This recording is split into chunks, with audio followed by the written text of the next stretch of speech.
হলো, নবুয়তের পূর্বে রাসূল আকরাম সাল্লাল্লাহু আলাইহি সাল্লাম কোন ধর্ম পালন করতেন? গুরুত্বপূর্ণ প্রশ্ন। নবুয়তের পূর্বে আমাদের প্রিয় নবী সাল্লাল্লাহু আলাইহি সাল্লামের ধর্ম কি ছিল? যদি বলেন যে কোন ধর্মে অনুসরণ করতেন না, তাহলে নাউজুবিল্লাহ, উনি কি ধর্মহীন ছিলেন নাকি? উনি নবী হয়েছেন কত বয়সে? 40 বছর বয়সে। তাহলে 40 বছর বয়স মানে তো জীবনের মূল টাইমটা প্রায়। তো এই 40 বছর পর্যন্ত উনি নিজে তো নবী ছিলেন না, উনি নবী হয়েছেন তারপরে। তাহলে 40 বছর পর্যন্ত নবী হওয়ার আগে তার ধর্ম কি ছিল? এর উত্তর হলো যে আম্মা জান আয়েশা রাদিয়াল্লাহু তাআলা আনহা বর্ণিত হাদিস, যেটি বুখারীতে আসছে, মুসলিমে আসছে, তিনি বলেছেন যে কানা নবী সাল্লাল্লাহু আলাইহি সাল্লাম ইয়াখলু বিগার হিরা ইয়াতাহান্নাফ ফি। নবী সাল্লাল্লাহু আলাইহি সাল্লাম নবী হওয়ার আগে হেরা গুহায় গিয়ে ইবাদত বন্দেগী করতেন। ইয়াতাহান্নাফ এর তরজমা ইবনে হাজার আসকালানী রাহিমাহুল্লাহ অনেকে বলেছেন ইয়াতাহান্নাফ, অর্থাৎ ইব্রাহিম আলাইহিস সালামের যে দ্বীন হানিফ ছিল, ওই দ্বীন হানিফের উপরে তিনি অটল থাকতেন, অবিচল থাকতেন।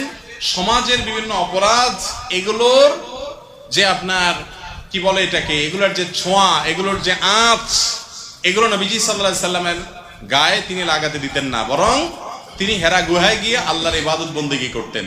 ইব্রাহিম আলাইহিস সালামের যে মিল্লাত ছিল, মিল্লাত ইব্রাহিমী যেটাকে বলা হয়, এই মিল্লাত ইব্রাহিমের উপরে নবী করিম সাল্লাল্লাহু আলাইহি সাল্লাম ছিলেন। তাহলে তার নবুয়তের আগের যে সময়টা, এই সময়টাতে তার যে দিন ছিল, এটা ছিল দিন ইব্রাহিম।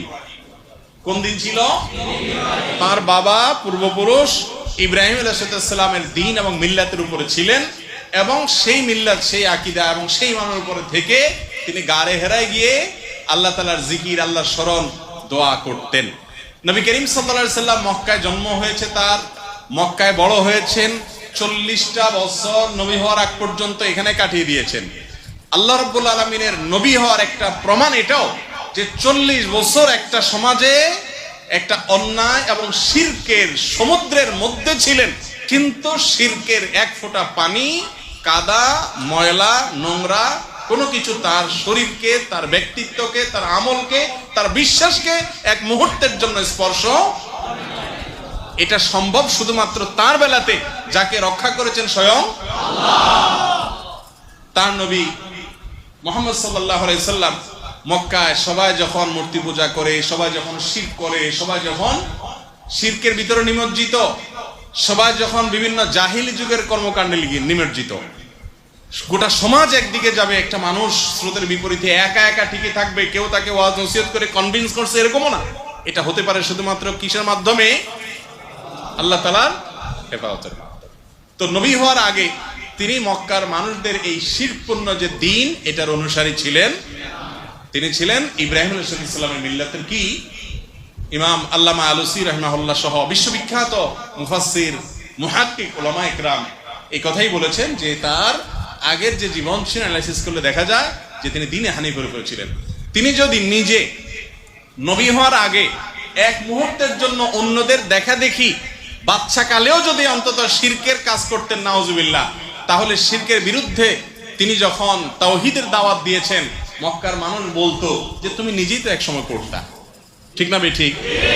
কিন্তু অমুসলিমদের রচিত কোন নবীজির জীবনী গ্রন্থেও এরকম তথ্য পাবেন না যে মক্কার কোন মানুষের বুকের পাটায় বল ছিল যে নবীজিকে বলবে যে তুমি নিজেও করেছো। কারণ তিনি শিশুকাল থেকে সবাই শিরকে নিমজ্জিত থাকলেও, বা বেশিরভাগ মানুষ নিমজ্জিত থাকলেও, তিনি কিন্তু আল্লাহর অশেষ অনুগ্রহে সেফ ছিলেন, নিরাপদে ছিলেন।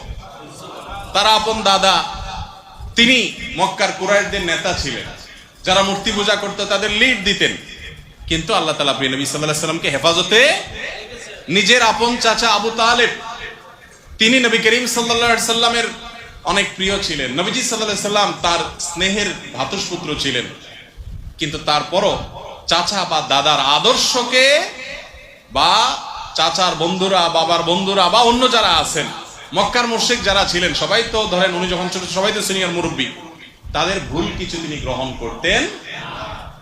এটাই তার একটা বিশেষ আপনার মুজিজা বলতে পারেন, অলৌকিকত্ব বলতে পারেন, যে আল্লাহ তাআলা তাকে হেফাজতে রেখেছেন।